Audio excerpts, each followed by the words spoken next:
Moya's arms ached, but the peso didn't care. Thud. Thud. Thud. Her sweat sizzled as it splashed on the burning stone slab beneath her. The sun above the great palace kitchens of Ilondwa glared down like a jealous god, merciless and unforgiving. She didn't stop. The yam had to be smooth, the head chef had said. No lumps. No delay. The king's warriors would return from the northern border any moment, and warriors, like lions, do not wait to be fed. Maya! Came the thunder of Chef Aboma's voice, slicing through the air like a machete.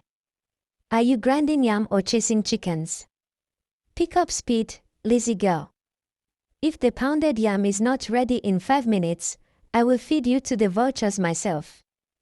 Maya flinched and slammed the peso harder.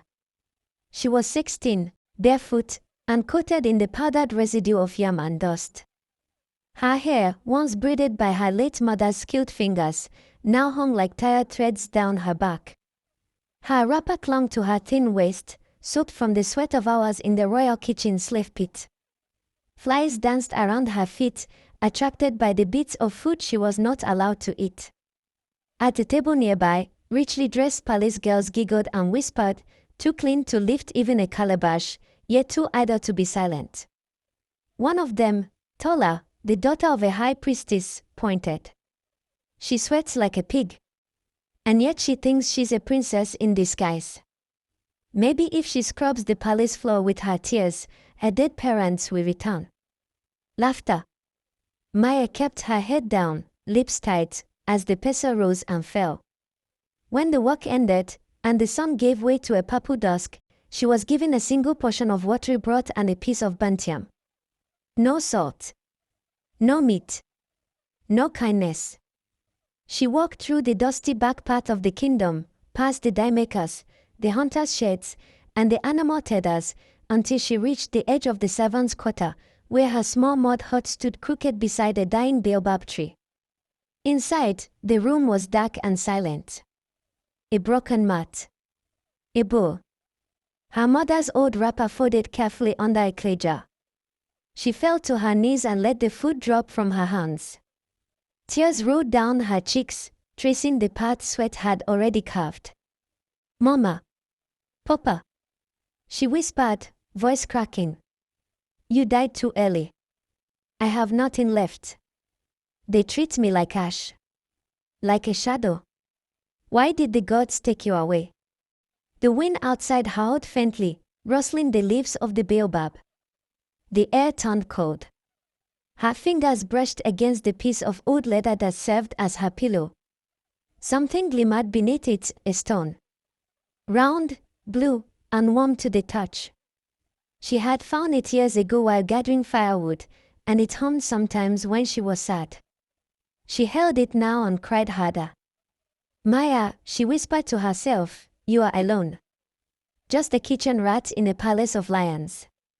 But that night, as the moon rose above the forest near the edge of the kingdom, and the people of Ilondwa slept under their thatched roofs and carved totems, a figure stood just beyond the shadows of the trees. It watched her window with eyes that glowed silver. Its upper body was man, tall, sculpted like a warrior. But its lower half was that of a dark horse, hoofs pawing the earth, muscles rippling like rivers of shadow. It breathed deeply, nostrils flaring, as though her sorrow had called it across time itself. And then, with a low groan that echoed like drums in a deep cavern, it vanished into the night. Maya had no idea that the life she wept for was about to change forever. The morning was no gentler than the one before. Maya had barely wiped the sleep from her eyes when a loud knock slammed against her wooden door. Wake up, that maid! Came the high-pitched, no-stunning voice of Princess Samira, daughter of Queen Omowa and the most feared tongue in all of Ilondwa. Maya barely managed to tie her wrapper before the princess, adorned in layers of golden beads and perfumed silk, barged into her hut, covering her nose as if the air inside could turn her to stone. I need the alaku to leave, she announced dramatically, for my skin. My forehead has started shining like the back of a toad. Maya blinked in confusion. But The alakutu only grows in the forbidden forest. The elders say. Silence. Zamira hissed. Are you an elder? Do I look like someone who cares what old men say? If I do not get that leaf before sundown, I will make sure the head chef sends you to the hyenas. And with a wave of her hand and a final insult, you smell like wet yam, the princess swept out, leaving behind the smell of jasmine and cruelty. The forbidden forest. It lay east of the kingdom, where sunlight thinned and whispers hung in the air like fog. Every child in Yolondwa had been warned, do not cross the red-rooted tree. Do not follow the monkey drums. Do not speak your true name out loud. Maya went anyway. Barefoot, clutching a woven basket, heart thudding. She walked past termite hills shaped like spirits, past trees with faces etched by wind and time. The deeper she went, the quieter the world became, like even the insects knew not to chatter here. Then she heard it. A soft, pained cry. She turned and followed the sound.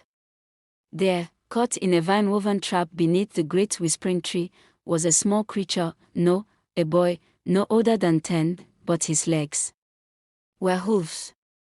His lower half was that of a colt, his upper half that of a child with wild eyes and leaves tangled in his silver hair. Help! He whimpered. Please. Maya hesitated only a second. Then she dropped to her knees, ignoring the thorns that scratched her arms, and began pulling at the trap. It was designed to tangle hoofs and limbs, crafted by hunters who knew what they were seeking. After much struggle, she freed him. His eyes, glowing faintly like moonlight, looked into hers. Thank you, he whispered. I don't know who you are, Maya stammered, but you need help. Come. I'll carry you to the edge of the forest. Can you hold on? The boy nodded weakly. She bent down, letting him climb onto her back. His warm breath tickled her neck as they trudged through mossy earth and twisted roots. Her legs burned with every step, but she didn't stop until. Boom! Boom! Boom! The earth trembled. A sound like thunder, but angrier. Closer. Hooves. Dozens. Moya's knees gave way and she fell to the ground, curling protectively around the small boy. What is that? She whispered, her voice shaking. Through the mist came him. A creature of power. Half man. Half warhorse. He was tall, taller than any human man she had seen. His eyes were molten bronze. His hair was braided in rows of silver and black, tied with bone clasps. His chest was broad, scarred by battles. His 4 hooves dug into the ground like spears. Behind him, other half-horse warriors emerged from the trees. Silent. Watching. He dismounted from his gallop, standing tall above Maya. You. He backed. Who are you? What are you doing with my brother? Maya opened her mouth, but fear sealed it. The younger boy coughed and lifted his head weakly. She saved me, Aokami. The warrior princess I softened. You. Saved him. Maya nodded, still on her knees. He was trapped. I couldn't leave him there. The prince's gaze lingered on her a moment. Then he stepped forward. My name is Prince Aokami, son of Balaru, keeper of the Hoofed Realm. We guard this forest from the greed of your kind. He paused, then added, but you have done what no one else dared. He reached out a hand. Come. I will take you back, across the safe path. Timidly, she placed her hand in his. With one swing, he lifted her and placed her gently on his broad horseback. She had never ridden anything in her life, and now here she was, seated behind a warrior whose name hummed with magic. As they rode, the wind blowing through her frizzy curls, Maya finally asked, Why are your people hidden in the forest? He glanced back slightly. Because your kind hunted us. Long ago, a king tried to enslave us to win wars. But we are not beasts to be caged. Maya frowned. But you're kind. You saved me. No, he said softly. You saved us. The prince's pace slowed near the edge of the forest. The alakutu leaf you seek grows only where the moonlight touches the whispering stones. I will send one of our own to give it to you tomorrow. Thank you, Maya whispered. Your Highness. He turned slightly. Next time you enter the forest, speak your name with courage. And never bow your head like prey. Their eyes met. For the first time in years, Maya felt like she was seen. And with a final gust of wind and a strong gallop, Alchemy vanished back into the shadows of the forest, leaving behind only hoofprints glowing faintly in the moonlight. The moment Maya returned to the palace gates, the night already crept low over the rooftops of Ilondwa, and the air carried the scent of roasted goat and burning palm oil. But her stomach was empty. Her soul even more so. She had brought no leaf. And in Ilondwa, failure was not a thing the mighty forgave. As she stepped into the kitchen yard, a guard grabbed her roughly by the arm. Where is the alakutu? He growled. I helped someone in the forest, she stammered. But before she could finish, the voice of Princess Zamira rang like the clash of gongs. You useless bag of bones. Zamira stormed down the palace steps in her fine silk wrapper, surrounded by her mocking handmaidens. You think I sent you there to rescue forest rats? Where is my leaf, Maya? Do you think your sob story can clear the spots on my face? I didn't mean to. Slap. The blow knocked Maya sideways. Her ears rang. Her cheeks burned. I will teach you what it means to disappoint royalty, Zamira hissed. That night, Maya was dragged by the palace guards to the back of the spice house, tied loosely to a wooden pillar, and left out in the cold. No food. No water. Her back ached from the lashes the guards gave her, 10, with belts soaked in old pepper oil. She didn't scream. She had learned long ago that crying only made the rich laugh harder. The stars blinked above her like unfeeling eyes. Her lips were cracked. Her stomach howled. She thought of running. Thought of never returning. But the face of the young half-horse boy floated before her. So did the eyes of Prince Aokanmi. At dawn, before the others awoke, Maya stole away from the palace grounds, her body bruised and aching. She made her way once more to the edge of the forbidden forest, unsure if the leaf would be waiting, or if her pain had all been for nothing. She stood where Aokami had dropped her off the last time. She waited. The wind whistled. A monkey shrieked in the far distance. Her heart thudded in her chest. Then, from the dense trees, came a rustle, a shadow, and the soft thunder of hoofs. She held her breath, expecting a small messenger or forest child. She was stunned to see him. Aokanmi. In the early morning light, he looked even more formidable. His chest shimmered with dew, his mane was braided down to his shoulders, and in one hand he held a small satchel, likely containing the alakutu leaves. You expected someone else, he said, voice calm but sharp. I thought maybe your brother, or a helper, Maya said, bowing slightly. I didn't think a prince would come for a servant girl like me. I told you not to bow like prey. She straightened slowly, forcing herself to look into his eyes. His tone softened. You're hurt. It's nothing, she lied. He stepped closer, hooves barely making a sound. You were punished. She blinked fast. The princess said I failed. But I came back for the leaf. Aokanmi handed her the satchel. His fingers brushed hers. Warm. Firm. Strange. You helped my brother. You deserve more than punishment. Maya tried to smile, but her lips trembled. Thank you. Your Highness. Call me Aokanmi, he said. Her eyes widened. That was a sacred name among his kind. He studied her face for a long moment. You interest me, Maya, he finally said. Me? She almost laughed, then quickly covered her mouth. I have lived many moons.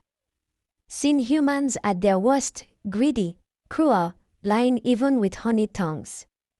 But you gave without asking. You helped without fear. Maya felt her throat tighten. No one had ever spoken to her like that. Not even her parents, bless their souls, had lived long enough to tell her she was anything more than a girl who cooked and cleaned. Will you come again? He asked. To this place? I don't know. If they catch me. They won't.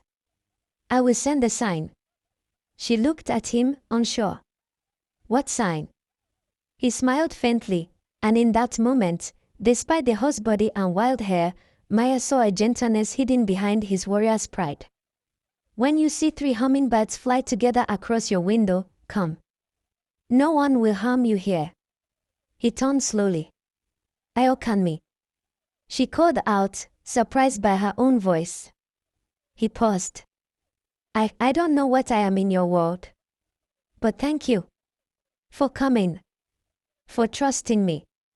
He nodded once, then vanished into the mist of the forest.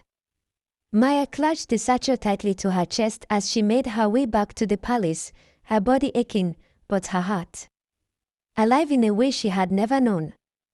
For the first time in her life, she was seen. And somewhere in the deep heart of the forbidden forest, a prince waited for her return, not for duty, not for death, but because she mattered. Days passed.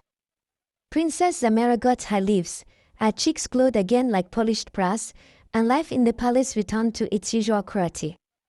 Maya, though bruised and silent, carried her pots, scrubbed the stone floors, and fetched water from the stream with her back bent like a tired branch. But something in her had changed. Every morning, before the sun rose, she peered through the cracks of her small hut's window. And then one dawn, it happened.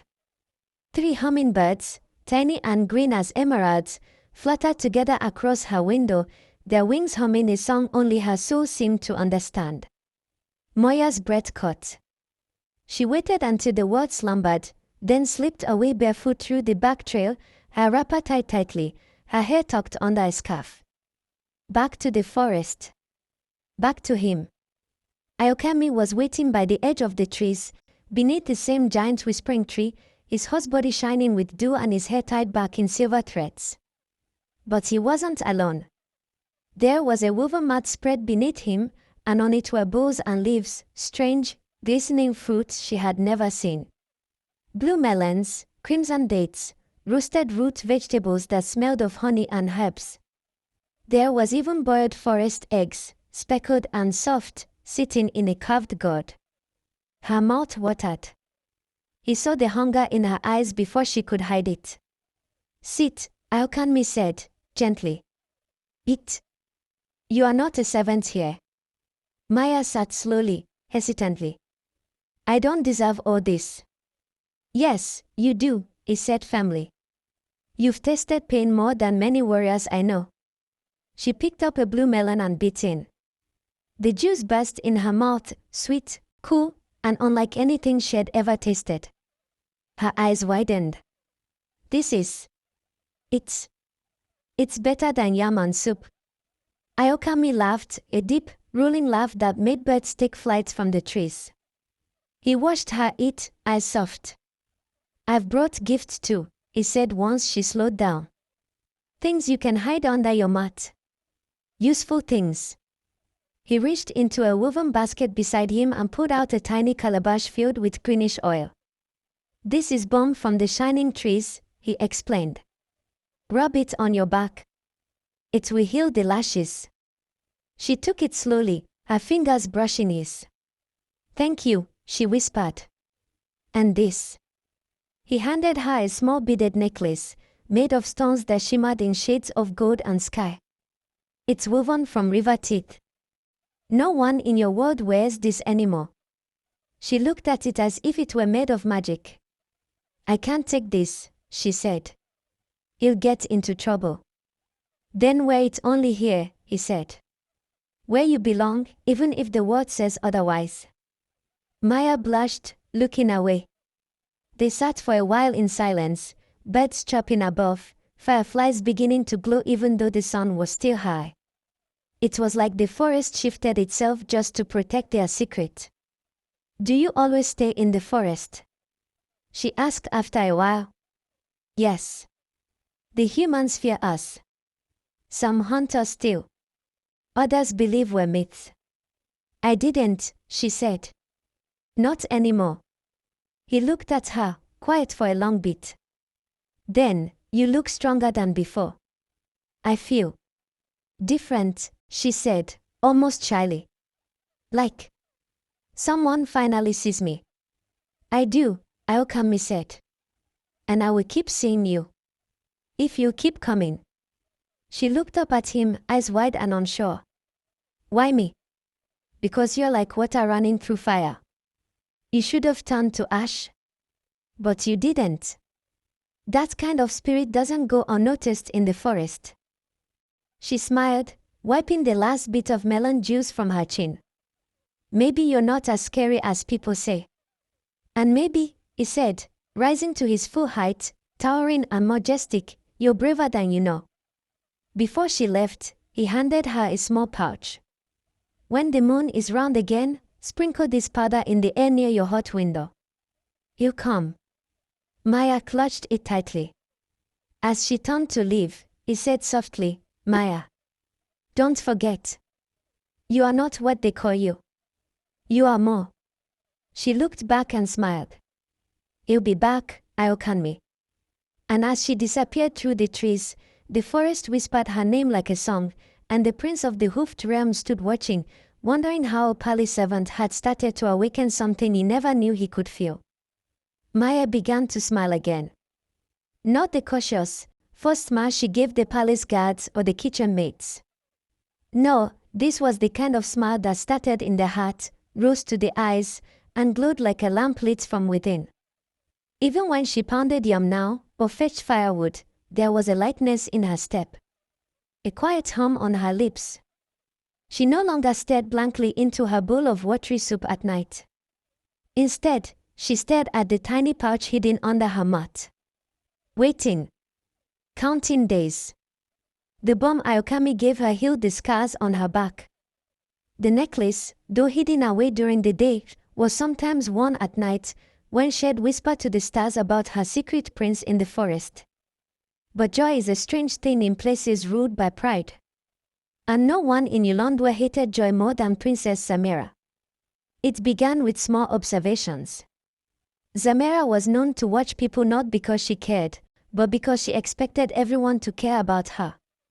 So when she noticed Maya walking past her quarters with her head higher, her shoulders no longer cowed in defeat, something shifted in her snake-like gaze. Maya, she said one afternoon, lazily twirling her beaded anklet, your rags seem to hang better on you these days. Tell me, are the ants in your hut massaging your feet at night? Her handmaidens giggled. Maya bowed slightly, offering no reply. Zamira's eyes narrowed. Too quiet. Too calm. That meant secrets. By the next evening, Zamira had summoned her spike, Nibwa, the palace errand boy, crooked as a cracked calabash and twice as slippery. She disappears, Nibwa whispered, early in the morning. When the birds are still coughing in their nest. Where to? He scratched his flaky head. Toward the forbidden path. Near the trees where the priest told us not to even fart. Zamira's fingers froze in mid-braid. The forbidden forest. That filthy rat dares enter it. I swear by my mother's missing teeth, Nibwa said. Zamira's face twisted. What could she possibly be doing there? Then her voice dropped lower, deadlier. No kitchen rat enters sacred woods unless she's feeding a demon or sleeping with one. She stood abruptly, sending the handmaidens scattering. Her nostrils flared. She's glowing, she whispered. That smile on her stupid face. It's not from a palace guard's attention. It's something deeper. Something dangerous. She spat on the floor. I will rip that joy from her eyes. Whatever she's hiding, you crush it beneath my heels. That night, Maya sprinkled the forest powder gently outside her window. The moon was full, silver and round like the eye of a goddess. She watched from inside her hut, heart racing, eyes wide. Then, a soft gust of wind blew through her curtain. And there he was. Ayokanmi. Not just in the forest, but at her window. She gasped softly, stepping out barefoot. You came. I said I would. She smiled shyly. I didn't know. You could leave the forest. Only under a full moon, he said. And only for her. Ha. You. Her cheeks flashed in the moonlight. You say things like him. Special. You are. He reached into the leather pouch around his waist and brought out a carved wooden flute. This is for you. Blow it only when you're afraid. It will call the wind around you. She took it gently. Ayokanmi. Why do you keep giving me things? Because in you, I see what the world refuses to see. And because you make me remember I have a heart. They walked a little way, not into the forest this time, but toward the stream that curved behind her hut, hidden from the palace eyes. There, fireflies danced, and the frogs croaked a rhythm that made her sway slightly. You're dancing, he said. I didn't mean to. Do it again. She did. He watched, chest rising and falling gently, and then he did something no creature of his kind had done in centuries. He bowed his horse legs low and joined her. And so they danced. Under the moon. A girl forgotten by the world. And a prince feared by it. But a shadow watched from behind a clay fence. Zamira. Eyes burning. Lips curled like a snake in the grass. He's real, she muttered. A beast. A prince. And he chose her. She turned away, fire in her chest. This ends soon, Maya, she whispered into the night. You dare smile in a kingdom where I walk. I will turn your joy into ashes. Deep in the heart of the forbidden forest, beyond the curtain of whispering trees and sacred stones, stood a kingdom few humans had seen and lived to speak of, Kubite, the land of the hoofed kind. Its walls were formed of interwoven trees, its floors carpeted with moss that shimmered gold under the moon, and its towers spiraled like horns carved by gods themselves. Here, among creatures half man, half horse, peace had reigned for generations under the rule of King Balaru and Queen Naya, the wise and mighty leaders of the hidden bloodline. And on this day, in the sacred hall of drums, their son, Prince Aokami, stood before them with a nervous pulse galloping in his chest. She is different, he said quietly. Queen Naya raised a brow. A human. Ayokanmi, your heart dances with a girl of the other realm. Yes, he answered without shame. She is not like the others. She suffered and still glows. She healed my brother without knowing who he was. She sees me, not the beast, not the prince. Me. King Balaru leaned forward on his carved stool, hooves resting like mountain roots on the ground. This is no small matter, my son. The last time one of us loved a human, it ended in betrayal and bloodshed. Ayokanmi swallowed. I know. That is why. I have not told her how I feel. Queen Daya rose and seconded him gently. You fear rejection. No. I fear she will see the prince when I only want her to see the boy. I want to be chosen. Not worshipped. The queen touched his shoulder. Then give her truth, not titles. The king nodded. But be warned, Ayokanmi. If the humans of Ilongwe discover your bond, they will not sing wedding songs. They will scream of sorcery and invasion. And they will want war. Ayokanmi bowed his head. I am ready for truth. And whatever it brings. Meanwhile, across the border of the sacred woods, Princess Semera boiled like yam in an uncovered pot. She paced in her gold-laced chambers, her feet bare, her hair wild. I saw it with my own eyes, she hissed to her loyal maid Dombai. The Beast Prince. And Maya. Laughing. Dancing. Breathing like lovers under my sky. Maybe she used charms. Dombai offered weakly. She's not smart enough for that, Zamira snapped. But the gods have surely cast me to watch a kitchen slave rise above her own smoke. Then her lips twisted into a cruel smile. Fine. Let her have her beast. I will give them both what they crave, attention. Dombai tilted her head. What do you mean? Zamira stood tall, eyes gleaming like poison pearls. I will declare a false forest invasion. I will tell the Council of Elders that Maya was possessed by a creature from Kobete, and she has brought a curse into the kingdom.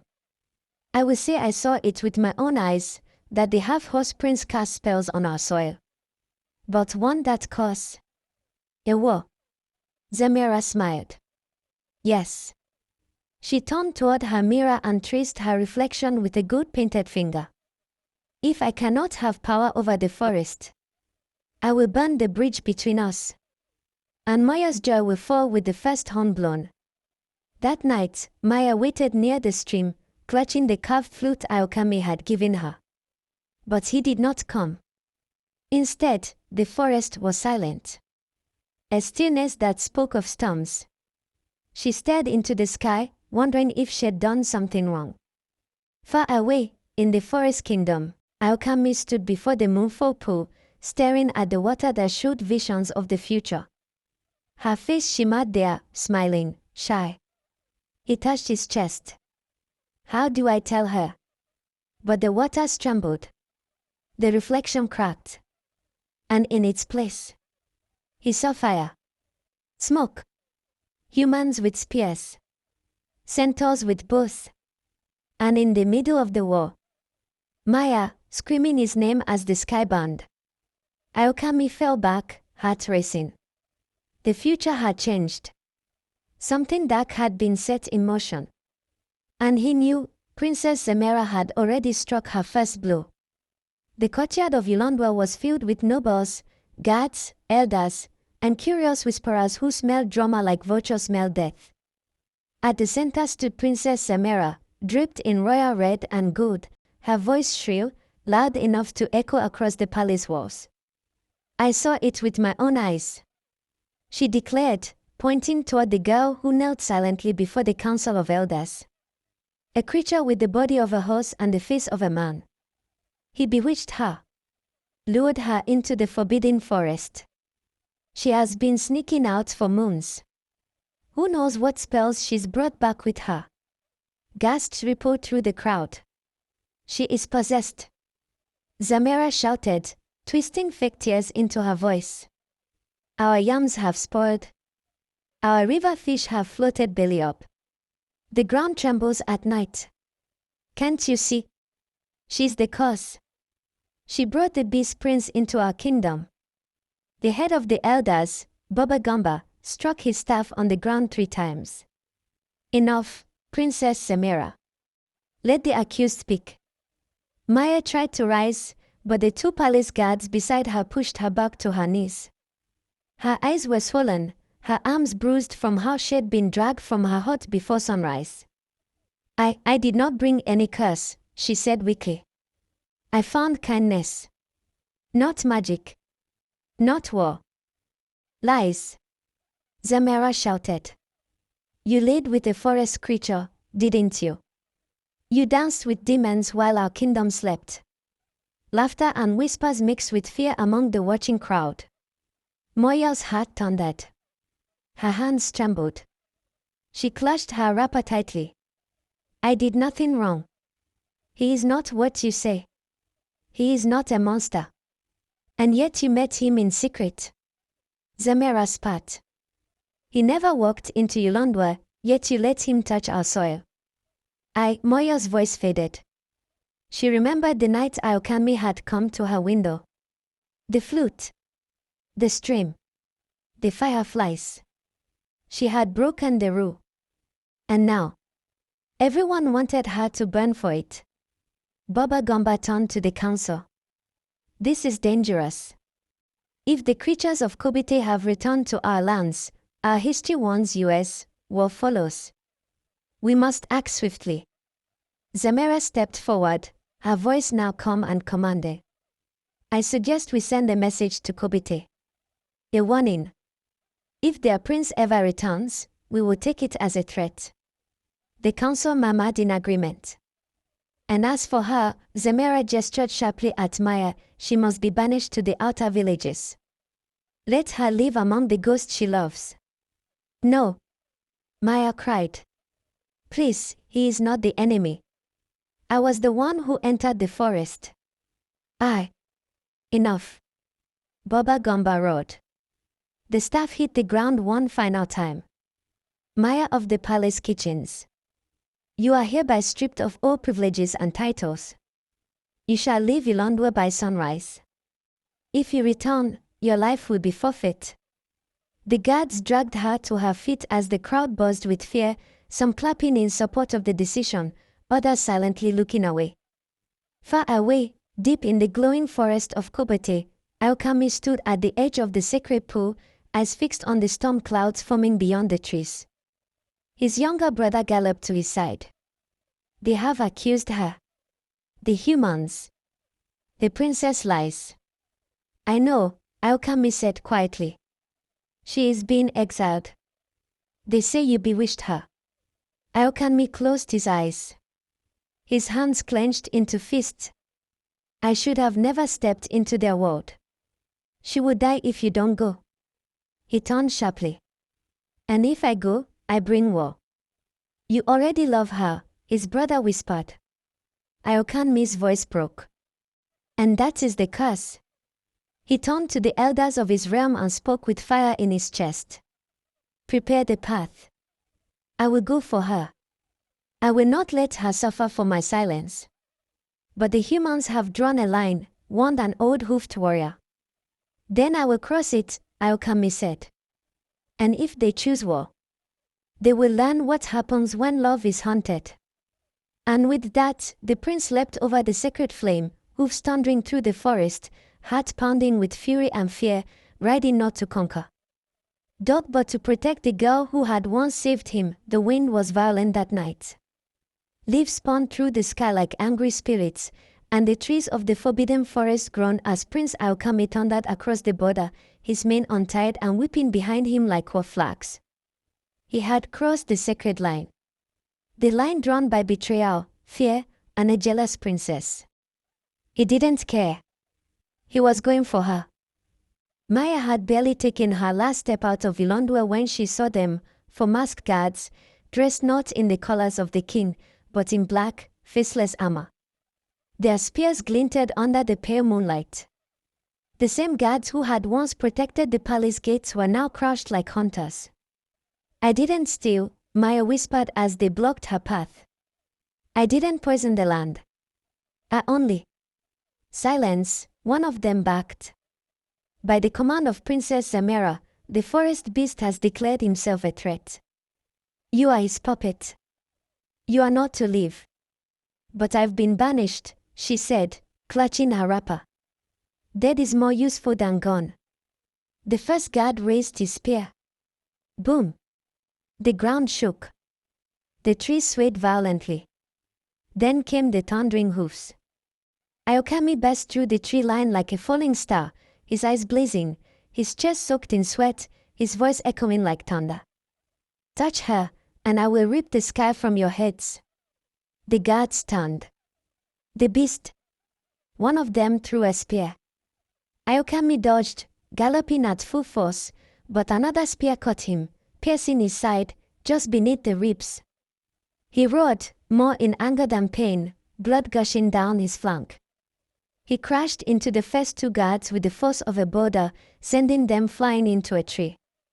The third raised a sword, slashing at his arm, but Ayokami knocked him out with a crushing hoof strike. The fourth guard turned to run, only to freeze when he saw Maya, eyes wide with disbelief, standing behind him with a rock held high. She struck him across the head. He fell. Silence. Heavy, holy silence. Then, Aokan me. She cried, running to him as he staggered, his legs shaking, blood dripping. You came for me. She whispered, trying to hold him. I would have come through fire if I had to, he groaned, his forehead pressing against hers. You're bleeding. No. I'm winning. She laughed through her tears. We have to go, he said softly. Now. She climbed onto his back, just as he bent low with pain, and together they galloped, through Ulondo's back trails, past trees that whispered their farewell, into the arms of the forest that had always called to her heart. The elders of Kobite were waiting. So were the warriors. And so was Queen Naya. When she saw her son, bleeding but alive, with Maya clinging to his back, she did not scold or warn. She wept. And when Maya dismounted, shaking with exhaustion and awe, King Balaru stepped forward, laid a hand on her shoulder, and said, You are one of us now. Ayokami was taken to the healing grove. For 7 days, Maya never left his side. She fed him, cleaned his wounds, sang to him with a voice she never knew she had. On the 8th day, he opened his eyes. Maya, he whispered. Yes. When I was a boy, the elders told me love with a human would bring ruin. She nodded slowly. They were wrong, he said. It brought me home. And so, under the golden trees of Kobite, in a ceremony attended by creatures of wood, spirits of wind, and fireflies that danced like living stars, Maya was crowned princess of the hoofed ram. She no longer pounded yam for ungrateful moths. She rode through the forest with her prince, hair wild and free, smile wide and true. The flute still hung around her neck. The necklace of river teeth now rested on royal silk. And though Ilondwe remained behind them, whispering tales of curses and beasts, none dared cross into the woods again. For they knew now that love had claimed the forest. And love had won. The end.